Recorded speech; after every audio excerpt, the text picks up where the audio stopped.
বিছানায় মাথা যখন লাগাবেন, কাজ নাই, তখন আপনার ফেসবুকটা না চালায়া, ইউটিউব মোবাইলটা হাতে না নিয়ে 1000 সোয়াব কারা চান? কয় হাজার সোয়াব? অথবা 1000 গুনাহ মাফ। 1000 সোয়াব হবে অথবা 1000 গুনাহ মাফ।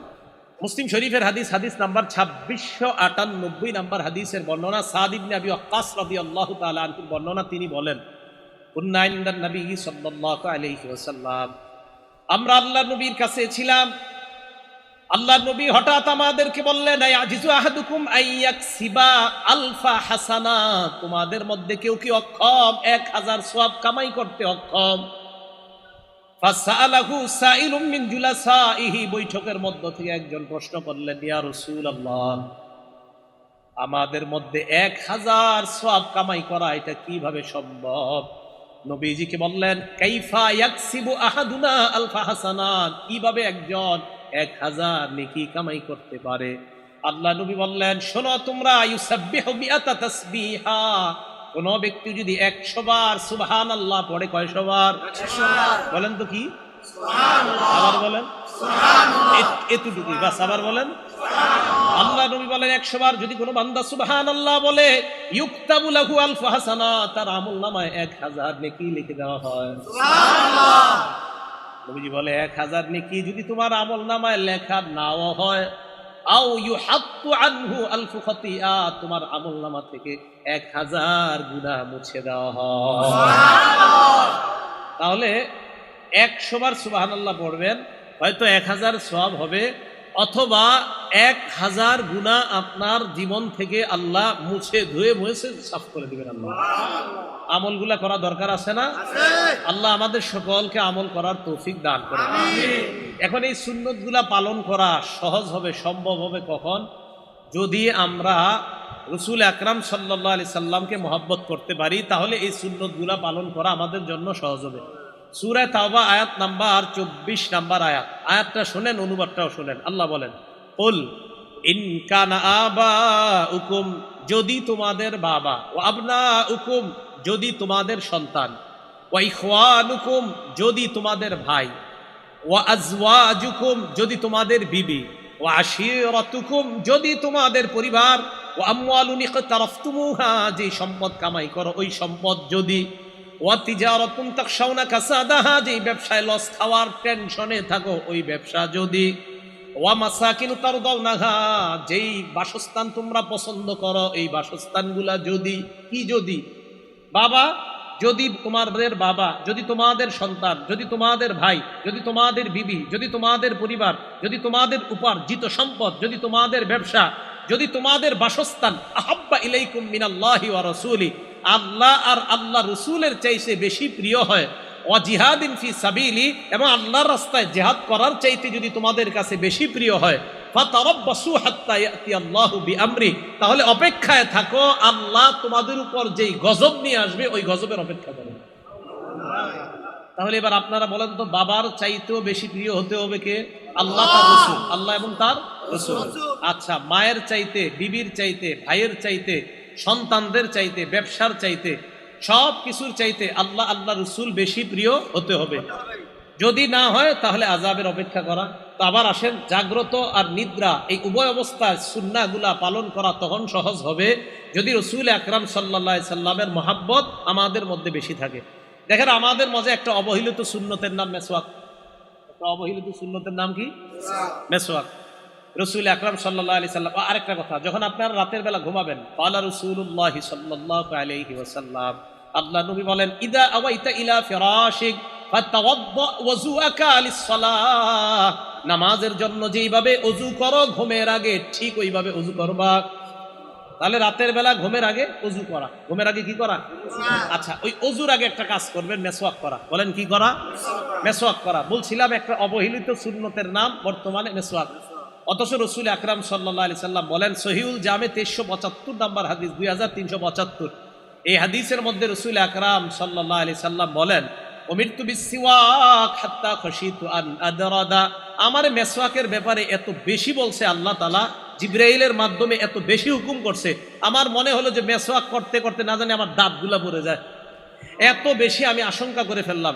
376 নাম্বার হাদিস, রাসূল আকরাম সাল্লাল্লাহু আলাইহি সাল্লাম বলেন, উমিরতু বিসসিওয়াক হাত্তা খাশিতু আন ইউক্তাবা আলাইয়া, আমাকে আল্লাহর পক্ষ থেকে এত বেশি মেসওয়াক করতে বলা হলো, আমি আশঙ্কা করে ফেললাম না জানি মেসওয়াক করাটা আমার উপর আল্লাহ ফরজ করে দেয়। বুখারী শরীফের 887 নম্বর হাদিস, ক্বালা রাসূলুল্লাহ সাল্লাল্লাহু আলাইহি ওয়াসাল্লাম লাউলা খাশিতু, নবীজি বলেন লাউলা, আমি যদি আশঙ্কা না করতাম, লাউলা আন আশুক্কা আলা উম্মতি, আমি যদি আমার উম্মতের ব্যাপারে আশঙ্কা না করতাম, লা আমারতুহুম বিসসিওয়াকি ইনদা কুল্লি সালাহ, আরেক বর্ণনায় মা কুল্লি সালাহ, আমি যদি আমার উম্মতের জন্য কষ্টকর মনে না করতাম, লাউলা আন আশুক্কা আলা উম্মতি, আমার উম্মতের জন্য যদি কষ্টকর না হতো তো উম্মতকে বলতাম 5 ওয়াক্ত নামাজের আগে যেন মেসওয়াক করে। 5 ওয়াক্ত নামাজের আগে কি করে? নবীজি 5 ওয়াক্ত নামাজ না এমনি মেসওয়াক করতেন, অনেক সময় এমনি, প্রায় সময় নবীজি মেসওয়াক করতেন।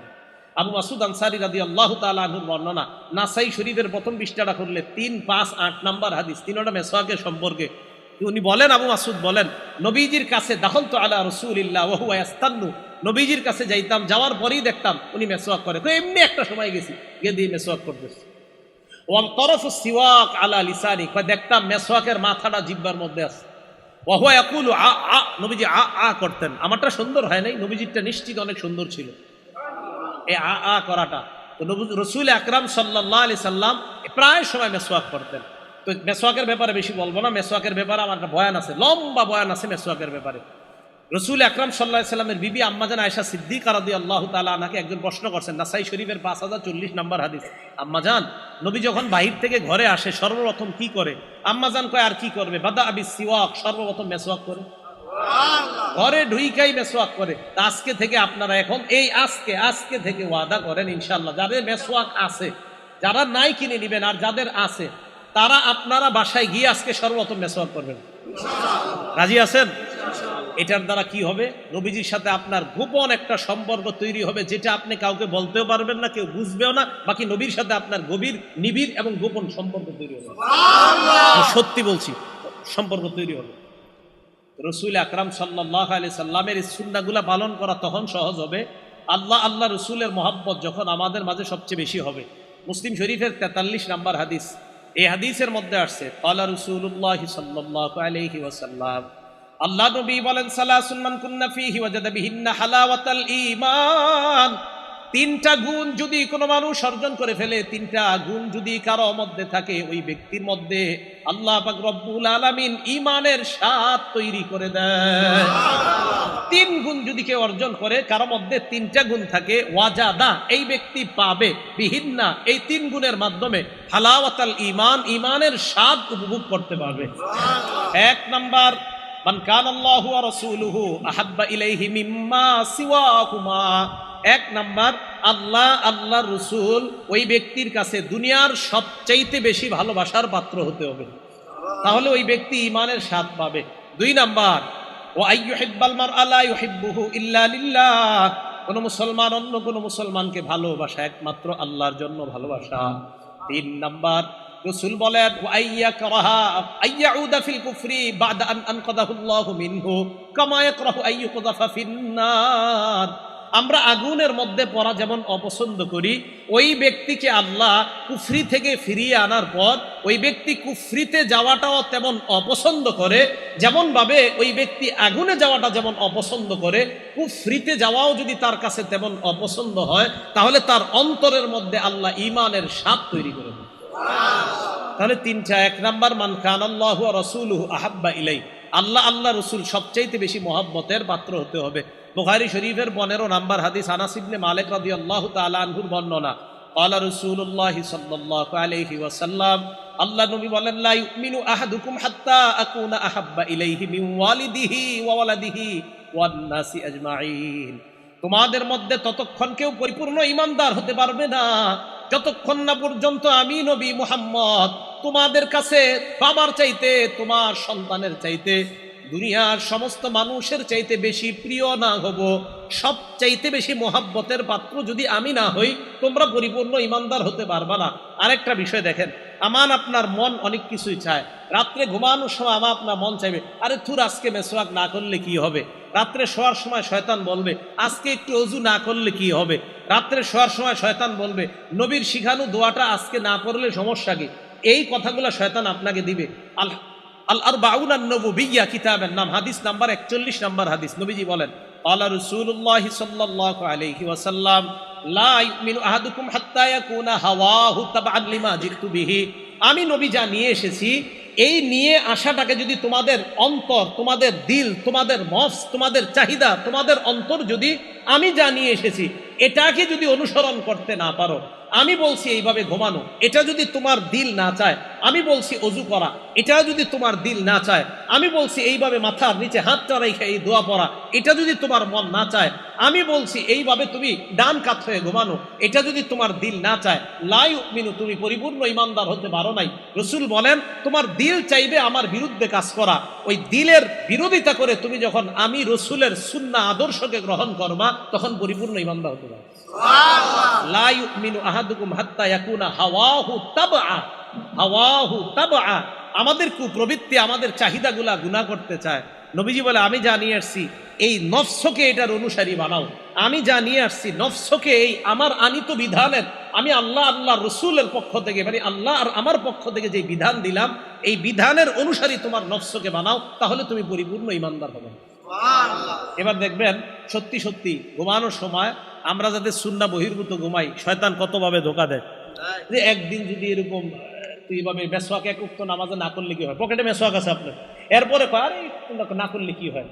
একটা হলো জামাত দাঁড়ায় গেছে ঠিকই আপনি, কিন্তু আপনি জামাত ইচ্ছাকৃতভাবে যদি না ধরতে পারেন তো বুঝবেন শয়তান কোনো কাজে ব্যস্ত রাখছে আপনাকে, এই জন্য আসতে পারেন নাই, আর আইসা আজকে মেসওয়াকটা করতে পারেন নাই। এগুলা শয়তানের কুপ্রবৃত্তি, আমাদের শয়তান আমাদেরকে অন্যভাবে চালাইতে চায়। তো নবীজি বলে, তোমার এই নফসকে আমার আনিত যে বিষয়গুলা, এগুলার অনুসারী যতক্ষণ না বানাতে পারবা, ততক্ষণ পরিপূর্ণ ইমানদার হতে পারবা না। আল্লাহ পরিপূর্ণ ইমানদার হওয়ার তৌফিক দান করেন।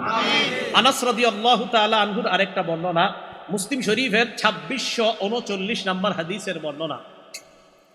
আনাস ইবনে মালিক রাদিয়াল্লাহু তাআলা আনহু বলেন, বাইনা আনা ওয়া রাসূলুল্লাহ খারিজাইনি মিনাল মসজিদ, আমি এবং আল্লাহ রাসূল মসজিদে নববী থেকে বের হইতেছিলাম।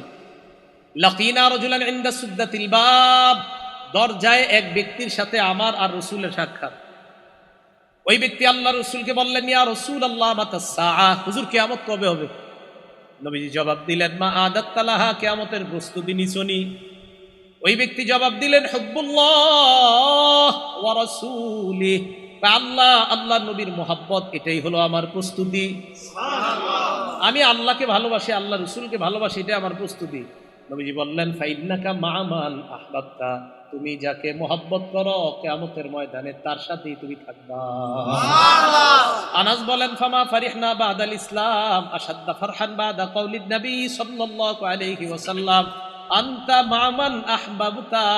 আল্লাহ নবী যখন বললেন তুমি যাকে মুহাব্বত করো কিয়ামতের ময়দানে তার সাথে থাকবা, হযরতে আনাস বলেন, নবীর এই কথা বলার পর, ইসলাম গ্রহণ করার পর এত খুশি আমরা আর কখনো হই নাই। আনাস বলেন, নবীর এই কথা এত খুশি হয়েছি কেন? আনাস বলেন, ফা আনা উহিব্বুল্লাহ, আমি আল্লাহরে ভালোবাসি, ওয়া রাসূলাহ, আল্লাহ রাসূলকে ভালোবাসি, ওয়া আবা বকরিন, আবু বকরকে ভালোবাসি, ওয়া উমর, উমরকে ভালোবাসি, ওয়া আরজু আন আকুনা মাহুম, আমার আশা আমি তাদের সাথেই হাসরে থাকবো, তাদের সাথেই জান্নাতের আশেপাশে থাকবো।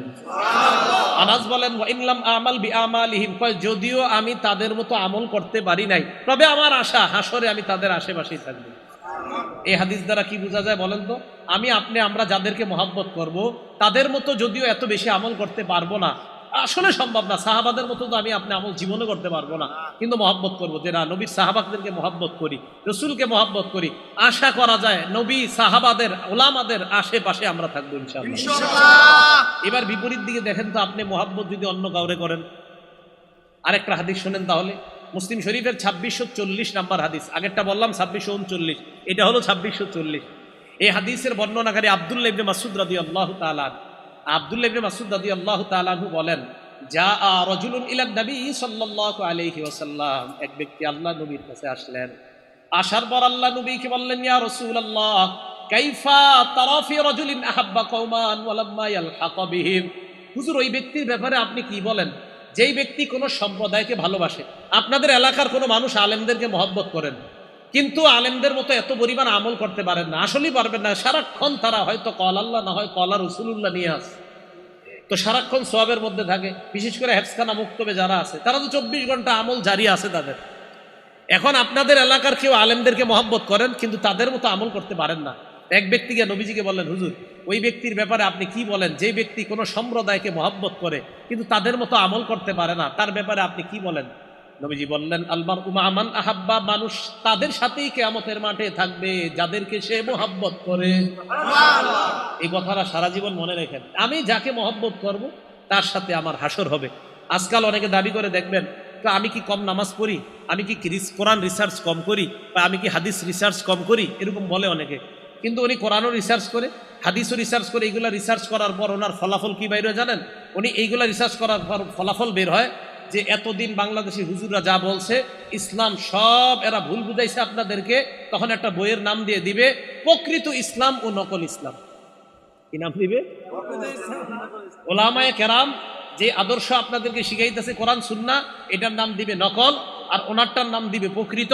তখন উনি আপনাকে বলবে ওই হাদিসগুলা মানা যাবে না, কারণ এই হাদিসগুলার সাথে কোরআনের ওই আয়াতের সাংঘর্ষিক, ওই হাদিসগুলা মানা যাবে না, এটার সাথে কোরআনের ওই আয়াতটা মিলতেছে না, আপনাকে এরকম বুঝাবে। তো মনে রাখবেন, আপনি যদি ওই ব্যক্তিকে মহব্বত করেন, যেই ব্যক্তি আপনারে বুঝাইতে বুঝাইতে এক পর্যায়ে মসজিদ থেকে বের করে ফেলে, তো কিয়ামতের মাঠে আপনি তার সাথেই থাকবেন। এই জন্য ভয়ঙ্কর অবস্থার মধ্যে আমরা আছি, এটা কিন্তু মাথায় রেখেন।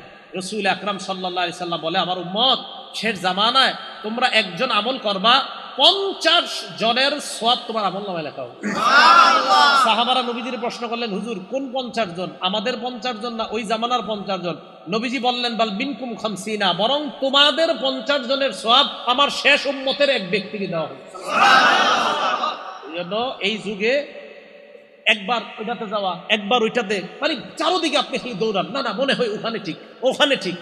এত দৌড়াদৌড়ি বাদ দিয়ে মসজিদ মাদ্রাসা ধরেন, ইনশাল্লাহ ঠিক থাকবেন।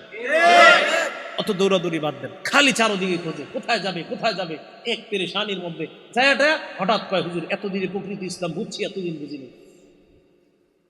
এই কথাগুলা যখন আপনাদেরকে কেউ বুঝাবে, ওই লোকটাকে পাল্টা বলবেন, চলেন আমাদের মাদ্রাসার মুতামিম সাহেবের কাছে আপনাকে নিয়ে যাই। তখন বলবে, আমার কাজ আছে, অন্যদিন আসবে।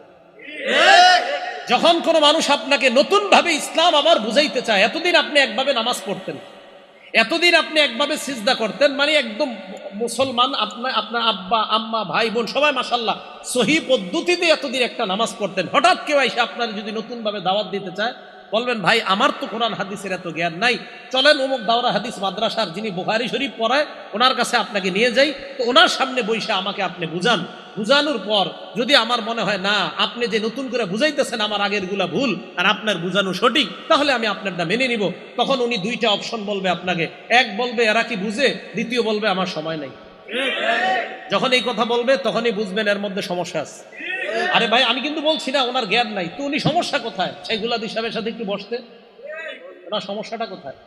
এই জন্য আপনাদেরকে চারোদিক থেকে বিভিন্ন ভাবে বোঝানো হবে। রাসূল আকরাম সাল্লাল্লাহু আলাইহি সাল্লামের মহব্বত রাখেন, নবীজি সাল্লাল্লাহু আলাইহি সাল্লামের মহব্বত অন্তরে লালন করেন। একটা কথা মনে রাখবেন, 28 পারা 2 নম্বর পৃষ্ঠা সূরা মুজাদালার 11 নম্বর আয়াতে আল্লাহ বলেন, ইয়ারফাইল্লাহুল্লাযীনা আমানু মিনকুম, তোমরা যারা ঈমানদার, এই তোমাদের ঈমানদারদের মর্যাদা আল্লাহ বাড়ায়। আবার বলেন, কাদের মর্যাদা আল্লাহ বাড়ায়? আবার বলেন, কাদের মর্যাদা? এখানে আমরা ইনশাল্লাহ সবাই ইমানদার না? আলেম আসেনি এখানে? এবার কি কয় দেখেন, আল্লাযীনা উতুল ইলমা দারাজাত, আর তোমরা ইমানদারদের মধ্যে আবার আলেম যারা, তাদেরকে আবার আল্লাহ স্পেশাল মর্যাদা দেন। আপনি কাদের সমালোচনা করছেন? এই জন্য আপনি কাকে মহব্বত করেন, যাকে মহব্বত করবেন তার সাথে আপনার হাসর। রাসূল সাল্লাল্লাহু আলাইহি সাল্লামকে উনি প্রশ্ন করলেন, ইয়া রাসূলুল্লাহ, আমি এমন ওই ব্যক্তির ব্যাপারে আপনি কি বলেন যেই ব্যক্তি কোনো সম্প্রদায়কে মহব্বত করে কিন্তু তাদের মতো আমল করতে পারে নাই? নবীজি বলেন, আল মারউ মা'a মান আহাব্বা, যেই ব্যক্তি যাকে মহব্বত করে সে তার সাথেই থাকবে। তো আমরা যেন সাহাবায়ে কেরাম, উলামায়ে কেরাম, রাসূল আকরাম সাল্লাল্লাহু আলাইহি সাল্লামের মহব্বত অন্তরে ধারণ করতে পারে, আল্লাহ তৌফিক দান করেন। সাহাবাদের সমালোচনা যদি কেউ করে, আলেমদের সমালোচনা যদি কেউ করে, তাবিদের সমালোচনা কেউ করে, ইমামদের সমালোচনা যদি কেউ করে, এই সমালোচনায় কখনো কান দিবেন না। ইমাম আবু হানিফার সমালোচনা যদি কেউ করে, ইমাম বুখারীর সমালোচনা যদি কেউ করে, ইমাম শাফি রহমতুল্লাহ আলাইহির সমালোচনা যদি কেউ করে, ইমাম মুসলিম রহমতুল্লাহ আলাইহির সমালোচনা যদি কেউ করে, ইমাম মালিক রহমতুল্লাহ আলাইহির সমালোচনা যদি কেউ করে, ইমাম আবু দাউদের সমালোচনা যদি কেউ করে, ইমাম তিরমিজি, ইমাম নাসাই ওনাদের সমালোচনা যদি কেউ করে, ইমাম আহমদ ইবনে হাম্বল ওনাদের সমালোচনা যদি কেউ করে আপনার মুখের সামনে, তখন আপনি বলবেন ভাই আমি তো জানি ওনারা শ্রদ্ধেয় ইমাম, ওনাদের ব্যাপারে কোনো কথা থাকলে আমাকে না বইলা পাশে একটা মাদ্রাসা আছে দাওরায়ে হাদিস, এখানে চলেন, এই মাদ্রাসায় আলেমদের সাথে একটু কথা বলেন, বলার পর ওনাদের সামনে বইলেন যে এই ইমাম এই এই ছিল, তখন আমি কথাগুলো শুনবো। অন্যথায় কারো কথায় কান দিয়েন না। আরে ভাই আপনার নিজের ইমানের আমল নিয়েই তো আপনি টেনশন থাকা দরকার। আপনি আইছেন আবু হানিফারে নিয়ে টেনশন করতে, ইমাম আবু হানিফারে নিয়ে, ইমাম বুখারীকে নিয়ে এত টেনশন আপনার, কি পরিমাণ টেনশন! সুবহানাল্লাহ, মাঝে মাঝে চিন্তা করি যে সাধারণ জনগণের এত টেনশন ইমাম আবু হানিফারকে নিয়ে। মাঝে মাঝে ফেসবুকে দাঁড়িয়েও নাই, কিচ্ছু নাই, এমন এমন লোক ইমাম আবু হানিফা রহমতুল্লাহ আলাইকে গালি দিয়ে কথা লেখে। এই এদের কথায় কান দিয়েন না। আমি দেখেন, আমি বলার পরে হয়তো এই বের হয়ে অনেকে বলবে হ্যাঁ কি বুঝে এটা বলবে, ঠিক আছে আমি আপনার চেয়ে কমই বুঝি, আমি মেনে নিচ্ছি আপনার চেয়ে কম বুঝি। আপনারা সাধারণ যারা অন্তত 2-3 জনকেও তো আমার কথাটা আমি ঢুকাইতে পারতেছি, আপনাদেরকে আমি বলে যাই এই যুগে ইমানের উপর থাকার জন্য চারোদিকে কান দিয়েন না। জুমার নামাজটা ঠিক মতো পড়েন, ওখানে আলোচনা শোনেন খতিব সাহেবের, 5 ওয়াক্ত নামাজ মসজিদে ঠিক মতো পড়েন, সুন্নত মোতাবেক চলেন, খালি একটা কাম করেন না, গুনাহ করেন না, আর নামাজগুলা সুন্দরভাবে পড়েন। অমুকে কি বলছে এটা শুনতে যায় না, নামাজ পড়েন সুন্দর মতো, রমজান মাসে রোজা রাখেন, মুতু আদখুলু জান্নাতা রাব্বিকুম, মরেন আর জান্নাতে যান। এটা সাধারণদের জন্য বললাম, যারা পড়াশোনা করে দেন, সাধারণ যারা আপনারা দোকানে কাজ করে, ও হে উনি হঠাৎ ওনার 20 বছরের আগের নামাজ বাদ দিয়ে নতুন ভাবে নামাজ শুরু করছে, এগুলা করবেন না। আল্লাহ পাক রব্বুল আলামিন আমাদের সকলকে ওলামাদের মহাব্বত, সাহাবাদের মহাব্বত সহ মহাব্বত যেন আমরা আঁকড়ে ধরে মুহাম্মদ সাল্লাল্লাহু আলাইহি সাল্লামের মহাব্বত নিয়ে আমরা যেন কবরে যাইতে পারি, আল্লাহ তৌফিক দান করেন। আরেকটা কথা, সাহাবায়ে কেরামের সমালোচনা যে মজলিসে হয় সেই মজলিসে যাবেন না, সেই মজলিসে বসবেন না। সাহাবায়ে কেরামের সমালোচনা যে করে তার মুখের উপরে বলে দিবেন লানাতুল্লাহ, তার মুখের উপরে বলে দিবেন যে সাহাবা সমালোচনা যারা করে তাদের উপর আল্লাহর অভিশাপ, আল্লাহর নবীর অভিশাপ, সমস্ত মানুষের অভিশাপ। সাহাবা সমালোচনা যেই মজলিসে হয় ওই মজলিসে যাবেন না। সাহাবা সমালোচনা যেই বইয়ে লেখা আছে ওই বই পড়বেন না। সাহাবা সমালোচনা যেই এলাকার মধ্যে মানুষ বেশি করে ওই এলাকার আশেপাশ দিয়েও ঘুরবেন না। নবীজি সাল্লাল্লাহু আলাইহি সাল্লাম বুখারীর বর্ণনায় বলেন লা তাসুব্বু আসহাবি, আমার সাহাবাদেরকে গালি দিও না, মনে রাখবা তাদের কেউ তোমাদের কেউ উহুদ পাহাড় পরিমাণ দান করা, তোমাদের কেউ উহুদ পাহাড় পরিমাণ যদি দান করো, এই দান করাটা আমার সাহাবার 1 হাত পরিমাণ অথবা 2 হাত পরিমাণ যে দান, ওই দানের কাছেও বুঝতে পারবা না। এই জন্য তাদেরকে গালি দেওয়া যাবে না। তাহলে আমি মহাব্বতের ধারাটা বুঝাইতে চাইতেছি, ওলামায়ে কেরাম তাদেরকেও মহাব্বত করব, আল্লাহওয়ালা পীর মাশায়েখদেরকে মহাব্বত করব, ইমামদেরকে মহাব্বত করব, তাবিঈদেরকে মহাব্বত করব, তবে তাবিঈনদেরকে মহাব্বত করব, সাহাবাদেরকে মহাব্বত করব, সমস্ত নবীদেরকে মহাব্বত করব, আল্লাহকে মহাব্বত করব। এই মহাব্বত অন্তরে ঢুকিয়ে বাতিল থেকে বেঁচে থেকে, বেদাত থেকে বেঁচে থেকে, হকের উপর অটল থেকে যেন আমরা দুনিয়া থেকে বিদায় নিতে পারি, আল্লাহ তৌফিক দান করেন। তাহলে আগের মূল কথায় ফিরে আসি, জাগ্রত আর নিদ্রা উভয় অবস্থাটা যেন রসুলের সুন্নাহ মোতাবেক কাটে। আর রসুলের সুন্নাহ মোতাবেক তখনই সম্ভব হবে যখন নবীজির মোহাব্বত অন্তরে আমরা লালন করতে পারবো। আল্লাহ পাক রব্বুল আলামিন সকলকে কথাগুলোর উপর আমল করার তৌফিক দান করেন। আমিন ওয়া আখিরু দাওয়ানা আনিল হামদুলিল্লাহি রাব্বিল আলামিন।